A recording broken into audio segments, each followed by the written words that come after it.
तो गाइस पहले ही मैं डिस्क्लेमर दे देना चाहता हूँ कि इस वीडियो को देखने के बाद आई डोंट नो आपका रिएक्शन क्या होगा एंड जिस बेसिस पे मैंने ये एनालिसिस किया है मोस्ट ऑथेंटिक एनालिसिस होने जा रहा है इन यूट्यूब। तो ऑब्वियसली गाइस वीडियो को अंत तक देखना एंड अगर किसी जगह पे आपको मिस्टेक लग रहा है और लग रहा है कि हाँ इस जगह पे मैंने गलती कर दिया है तो ऑब्वियसली वो रेक्टिफाई करने के लिए कमेंट बॉक्स खुला हुआ है और आप हमें इन दिए गए नंबर पे पर्सनली कांटेक्ट भी कर सकते हो ताकि हम लोग आप लोगों का जो सजेशंस और ओपिनियन है वो हमें आप लोग बता पाओ। जो मुझे लगा था मेरा मोस्ट प्रोबेबली assumption वो बेस करके मैं ये एनालिसिस कर रहा हूं, तो ऑब्वियसली वीडियो को अंत तक देखना।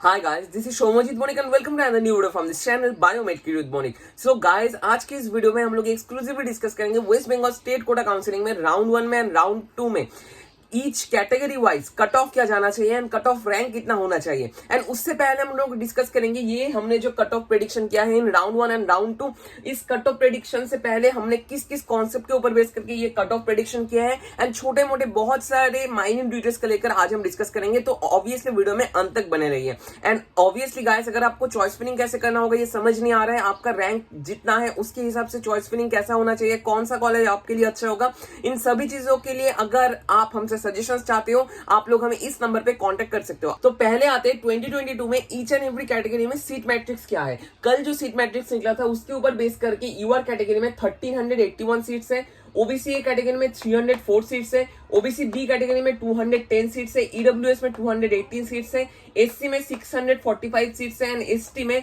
175 टोटल सीट्स है। ठीक है, ये है टोटल 2022 का सीट मैट्रिक्स। लेकिन यहाँ पर आप में से सभी लोग जानते हो कि यूआर कैटेगरी जो होता है वो होता है अलॉटेड कैटेगरी एंड ऑब्वियसली ये यूआर का मतलब है अनरिजर्व कैटेगरी। यूआर का मतलब ये नहीं है कि जनरल के स्टूडेंट से सिर्फ यहाँ पर आ पाएंगे, जिनके पास ओबीसी ए सर्टिफिकेट है, ओबीसी बी, ईडब्ल्यूएस और एससी और एसटी सर्टिफिकेट है वो सभी लोग यूआर अलॉटमेंट कैटेगरी में आ सकते हो। ठीक है, एंड यहाँ पर आप लोग देख पा रहे हो ये जो डेटा मैंने कलेक्ट किया है ये मैंने कलेक्ट किया है 2022 से। ठीक है, एंड प्रोसेस क्या है आप लोगों को वो भी मैं बताऊंगा। आप लोग फोन पे जाओ, फोन पे जाकर सिर्फ ओबीसी ए सर्च करो और इस तरह से आप लोग सर्च कर सकते हो कि ओबीसी ए यूआर। ठीक है, मतलब यूआर के अलॉटमेंट सीट में कितने ओबीसी वहां पर कैप्चर करके बैठे हुए हैं। जैसे आप लोग यहाँ पर देख सकते हो यहाँ पर यूआर, यहाँ पर क्या है, यहाँ पर है allotted category and candidate category. इस तरह से हमने सर्च किया कि 2021 में कितने ओबीसी स्टूडेंट्स ने यूआर कैटेगरी में अलॉटमेंट लिया था एंड उसका जो रिजल्ट आया वो था 155। इस तरह से हमने ओबीसी बी का भी अलॉटमेंट रिजल्ट देखा एंड उसमें हमने देखा कि ओबीसी बी कैटेगरी के टोटल 34 स्टूडेंट्स यूआर कैटेगरी में अलॉटमेंट ले चुके थे एंड ईडब्ल्यूएस कैटेगरी के 80 स्टूडेंट्स यूआर में अलॉटमेंट लिए थे एंड एससी कैटेगरी के 5 स्टूडेंट्स यूआर कैटेगरी में अलॉटमेंट लिए थे। ठीक है, एंड हमने क्या किया, इसको टोटल एक सम अप हमने किया एंड एजम्पशन किया कि इस साल कितना OBC A, OBC B, EWS and SC category allotment दे सकता है। ठीक है, तो ये हमने ये रफ एजम्पशन किया है एंड इसके ऊपर बेस करके हमें लग रहा है कि यहाँ पर ओबीसी ए का जो अलॉटमेंट लेने का चांस है वो है 180 to 200, क्योंकि कॉलेज भी इंक्रीज हो रहा है तो ऑब्वियसली कुछ तो अलॉटमेंट इधर उधर होगा ही होगा।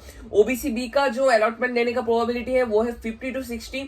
ईडब्ल्यूएस में मुझे लगता है इस साल का जो स्टूडेंट डेंसिटी है, मतलब ईडब्ल्यूएस सर्टिफिकेट जिनके पास है उनका स्टूडेंट्स नंबर बहुत कम है, तो ऑब्वियसली 80 स्टूडेंट्स ही मैं मान के चल रहा हूं कि यूआर कैटेगरी के अलॉटमेंट ले सकते हैं। ठीक है, एंड एससी में 5 स्टूडेंट्स, तो इसको मैं नेग्लिजिबल मानकर ही चल रहा हूं।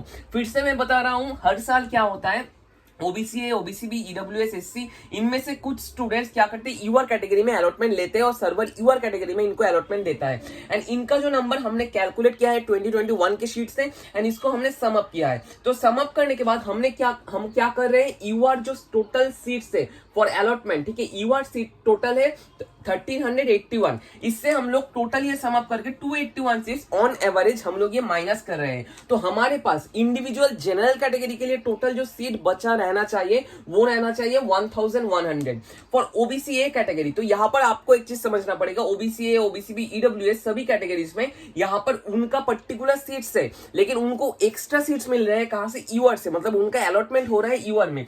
कोई ओबीसी ए है उसका अलॉटमेंट हो रहा है यूआर में, ओबीसी बी अलॉटमेंट हो रहा है यूआर में। तो यहाँ पर हमने जो अमाउंट लिया है मतलब 180 to 200 जिन स्टूडेंट्स का अलॉटमेंट यूआर में होगा हम लोग उसको यहाँ पर मार्च कर रहे हैं और प्लस कर रहे हैं एंड ऑन एन एवरेज हमें जो नंबर ऑफ सीट्स मिल रहा है for OBC A category that should B 500। ठीक है, इधर उधर थोड़ा हो सकता है 10-20 सीट का, लेकिन यहाँ पर मैं रफ एजम्पशन मोटा मोटा करके ही चल रहा हूँ, ठीक है। ओबीसी बी में जो अलॉटमेंट होना चाहिए और जो सीट्स टोटल होना चाहिए, effective seat number that should be 260, क्योंकि 210 स्टूडेंट्स और 210 सीट्स है for OBC B category and 50 to 60 seats from UR category, वो लोग कैप्चर करेंगे, मतलब ओबीसी भी कैप्चर करेगा 50 to 60 seats in UR category. तो ऑब्वियसली हमें इसको तो ऐड करना ही पड़ेगा। एंड ईडब्ल्यूएस में हम लोग यही मानकर चल रहे हैं कि ईडब्ल्यूएस का कोई स्टूडेंट यूआर सीट नहीं लेगा, क्योंकि इस साल कैंडिडेट का डेंसिटी थोड़ा सा कम है ईडब्ल्यूएस कैटेगरी में। एंड उसके ऊपर बेस करके हम लोग यहाँ पर राउंड 1 का कैलकुलेशन करेंगे एंड राउंड 2 का कैलकुलेशन कैसे करेंगे वो मैं कुछ देर बाद आपको बता रहा हूँ। तो लगभग हम लोग एजम्पशन कर रहे हैं कि ईडब्ल्यूएस का टोटल इफेक्टिव सीट नंबर होगा 225, ठीक है। अगर किसी जगह पे आपको प्रॉब्लम लग रहा है और किसी जगह पे आपका क्लियरिटी नहीं हो रहा है तो कमेंट बॉक्स में आप लोग कमेंट कर सकते हो। एससी कैटेगरी में टोटल हम लोग यहाँ पर ये जो सीट नंबर है जो कैप्चर किए हुए थे बाय एससी कैटेगरी, ये हम लोग नेग्लिजिबल रख रहे हैं, तो 645 एंड एसटी कैटेगरी में 175। तो इसको अगर हम लोग ऐसे कैलकुलेट करते जाए तो हमें जो रिजल्ट मिलेगा वो मैं यहाँ पर आपको बताने जा रहा हूँ। तो हम लोग क्या कर रहे हैं, हम लोग डायरेक्ट यहाँ पर टाइप करेंगे कि यूआर कैटेगरी ओबीसी है, ओबीसी कैटेगरी, एंड उसके ऊपर बेस करके हम लोग मार्किंग करते जाएंगे कि कितना दूर तक ये जा सकता है।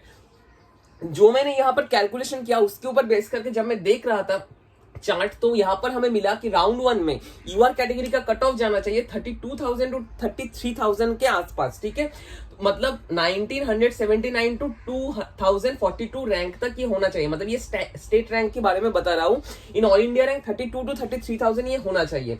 ओबीसी ए कैटेगरी में 32,000 to 32,500 होना चाहिए। एंड यहाँ पर और एक बार बताना चाहता हूँ, पिछले बार की तरह इस बार भी मुझे लग रहा है ओबीसी ए का कट ऑफ थोड़ा सा हाई जाना चाहिए with respect to UR category, क्योंकि जब मैं एनालिसिस कर रहा था तब ये सब कुछ सामने आया। ये जो मैट्रिक्स मैंने यहाँ पर डिटेल्स में आपको बताया उसके ऊपर बेस करके ये एनालिसिस कर रहा हूं, ठीक है। ओबीसी बी का जो है उसका जाना चाहिए 37,000 के आसपास, ठीक है। 37,000 के आसपास रैंक जाना चाहिए फॉर ओबीसी बी। ईडब्ल्यूएस के लिए जाना चाहिए 41,300 के आसपास, ठीक है, 41,300। एससी कैटेगरी के लिए कट ऑफ जाना चाहिए 1,16,000 के आसपास एंड एसटी कैटेगरी के लिए 5,03,000 के आसपास। यही होना चाहिए the most probable cut off round 1, ठीक है। ये चीज आपको बार बार मैं बता रहा हूं, इसके ऊपर एनालिसिस करके मैंने बनाया है। एंड ऑब्वियसली ये बहुत सारे एजम्पशन और एज्यूमेबल थिंग्स के ऊपर डिपेंड करके बना हुआ है, तो लेकिन ये जो बनाने की कोशिश किया है मैंने, ये पिछले ईयर से इंस्पायर्ड है एंड ऑथेंटिक करने की ये कोशिश की है। अगर आपको कोई कॉन्सेप्ट और अच्छा से समझ नहीं आ रहा है एंड ऑब्वियसली आप लोग आपका सजेशन देना चाहते हो तो कमेंट बॉक्स में दे सकते हो, ठीक है। ये नहीं कह रहे हो कि यही एब्सोल्यूट है, लेकिन मुझे जो लग रहा है यही होना चाहिए the most probable cut off round 1, 32 to 33,000 के आसपास for UR category. OBC A के लिए 32 to 32,500, ओबीसी बी के लिए 37,000 के आसपास, ईडब्ल्यूएस के लिए 41,300, एससी के लिए 1.16 लाख, ठीक है, 1.16 लाख मतलब 1,16,000 एंड एसटी के लिए 5,03,000 के आसपास। तो अब आते हैं राउंड 2 के बारे में। अब आप लोग कहोगे कि भैया राउंड 2 का कैलकुलेशन आप लोग कैसे करोगे। पहले ही बता देता हूं, पिछले साल से ऑल इंडिया कोटा का सीट यहाँ पर रिवर्ट नहीं होते हैं, तो ऑब्वियसली राउंड 2 में जो ड्रेस्टिक चेंज होना चाहिए था वो हम लोग नहीं देख पाएंगे अभी, लेकिन यहाँ पर हम लोग देख पाएंगे क्या 2021 का ही एनालिसिस में ले रहा हूं। जो पीसी सीट्स और फिजिकली चैलेंज सीट्स है, अगर वो वैकेंट जाते हैं, वो यूआर एसटी ईडब्ल्यूएस इन सब कैटेगरी में जो वैकेंट पीसी सीट्स होते हैं वो कंसिक्वेंट कैटेगरी में रिवर्ट हो जाते हैं इन राउंड 2। तो उसके ऊपर बेस करके अगर हम लोग यहाँ पर एनालिसिस करें तो जनरल कैटेगरी में 73 सीट्स है फॉर पीडब्ल्यूडी कैटेगरी, एससी में 33 सीट्स है, एसटी में 9 सीट्स, ईडब्ल्यूएस में 11, ओबीसी ए में 13 एंड ओबीसी बी में 9 सीट्स है। एंड 2021 को अगर हम लोग एनालिसिस करते हैं तो हम लोग देख पाएंगे 2021 में 50 स्टूडेंट्स अलॉटमेंट लिए थे in PWD category, in general category, ठीक है। 2021 में एससी कैटेगरी में 6 पीडब्ल्यूडी कैंडिडेट्स अलॉटमेंट लिए थे, एसटी में 0, ईडब्ल्यूएस में 7, ओबीसी में 16 एंड ओबीसी में 7। तो ये है 2021 का पीडब्ल्यूडी अलॉटमेंट रिजल्ट। तो अगर हम लोग इससे माइनस दे दें एंड हम लोग यही एज्यूम करके चले कि पिछले साल के जो पीडब्ल्यूडी कैंडिडेट्स थे उतना नंबर ही इस साल भी पीडब्ल्यूडी कैंडिडेट्स रहेंगे इन ईच कैटेगरी, तो हमें राउंड 2 में जितना सीट्स मिलेगा वो मैं आपको बता रहा हूँ 30 for general, 25 for SC, ST के लिए 6, ईडब्ल्यूएस के लिए 5, ओबीसी के लिए 2 एंड ओबीसी बी के लिए 3। एंड यहाँ पर और एक चीज बताना चाहता हूँ आप लोगों के लिए, अगर एससी कैंडिडेट उतना नहीं होते जितना यहाँ पर सीट्स है तो एससी कन्वर्ट हो जाएगा जनरल में, एसटी कन्वर्ट हो जाएगा एससी में, इस तरह से कन्वर्शन यहाँ पर चलता है जो हम लोग राउंड 1 के बाद जब सीट मैट्रिक्स निकलेगा उसके बाद हम लोग ये एनालिसिस कर पाएंगे, ठीक है। तो ऑब्वियसली हम लोग राउंड 1 के जो कट ऑफ था उसके साथ इतना सीट्स हम लोग कैलकुलेट करेंगे कॉलम वाइज एंड वहां पर देखेंगे। तो यहाँ पर अगर हम लोग वैकेंट पीडब्ल्यूडी सीट्स को ऐड करें इन राउंड 1 उसके रैंक के साथ, तो ऑब्वियसली हमें राउंड 2 का कट ऑफ ऑब्वियसली मिलना चाहिए, ठीक है। जो यहाँ पर आप लोग देख सकते हो, थोड़ा जूम कर लेता हूं मैं, तो यहाँ पर आप लोग जो देख सकते हो वहां पर कि राउंड 2 में जनरल कैटेगरी में और यूआर कैटेगरी में कट ऑफ जाना चाहिए 34 to 34.5 थाउजेंड, मतलब 2128 to 2169। ओबीसी कैटेगरी में 34.2 थाउजेंड के आसपास, मतलब 2152। एंड बाकी कैटेगरीज में गाइस प्लीज ये थोड़ा चेक कर लेना लिस्ट से, ठीक है। नीचे जो वेरिफिकेशन लिस्ट है और नीचे जो प्रोविजनल मेरिट लिस्ट है वो मैंने अटैच कर दिया है। अगर आप लोगों ने अभी तक डाउनलोड नहीं किया तो डाउनलोड करके वो चेक कर सकते हो। ओबीसी बी कैटेगरी में 38 to 38.5 थाउजेंड जाना चाहिए cut off in round 2। EWS category में 43 to 44,000 जाना चाहिए इन राउंड 2। एंड ऑब्वियसली फिर से मैं बताना चाहता हूं ईडब्ल्यूएस कैटेगरी का कट ऑफ इतना हाई हो रहा है in round 1 just because EWS category का जो डेंसिटी है इस साल बहुत कम है। एंड राउंड 2 से पहले क्या डेंसिटी और भी बढ़ेगा या नहीं बढ़ेगा आई स्टिल डोंट नो। तो ऑब्वियसली गाइस वो हमें देखना पड़ेगा आफ्टर राउंड 2 रजिस्ट्रेशन, ठीक है। एससी कैटेगरी में टोटल, ठीक है, एससी कैटेगरी में तो जो टोटल जाना चाहिए राउंड 2 में वो है 1,20,000 के आसपास, 1,20,000 के आसपास। एंड एसटी कैटेगरी में 5,40,000 के आसपास जाना चाहिए ये टोटल कट ऑफ राउंड 2। अगर आपका ये जो मैंने कट ऑफ बताया इससे कम है तो obviously you should take part in our counselling. And obviously guys wbmcc.nic.in में अगर आपने अभी तक काउंसलिंग में पार्टिसिपेट नहीं किया तो ऑब्वियसली राउंड 2 में पार्टिसिपेट करना। एंड ये था हमारा टोटल एनालिसिस। आपको ये एनालिसिस कैसा लगा नीचे कमेंट बॉक्स में आप हमें कमेंट कर सकते हो। अगर कोई आपका सजेशन ओपिनियन है तो इस नंबर पे आप हमें कॉन्टेक्ट कर सकते हो। आप हमें व्हाट्सएप पे भी टेक्स्ट कर सकते हो, इंस्टा पे भी मैसेज कर सकते हो, नीचे डिस्क्रिप्शन बॉक्स में लिंक दिया हुआ है। आज सिर्फ इतना ही, नेक्स्ट दिन आऊंगा और कुछ इंटरेस्टिंग वीडियोस को लेकर। तब तक के लिए stay tuned with biomate kid dude morning. And obviously guys don't forget to subscribe this channel and hit the bell icon to get the latest notification. आपको ये एनालिसिस कैसा लगा वो भी नीचे कमेंट बॉक्स में कमेंट कर सकते हो। एंड ऑब्वियसली चॉइस फिलिंग के लिए एंड सभी काउंसलिंग सर्विस के लिए, गाइडेंस के लिए आप हमें इस दिए गए नंबर पर कॉन्टेक्ट कर सकते हो। एंड मिलता है नेक्स्ट वीडियो में, तब तक के लिए stay tuned with biomate kid dude morning. Thank you guys for watching the entire video.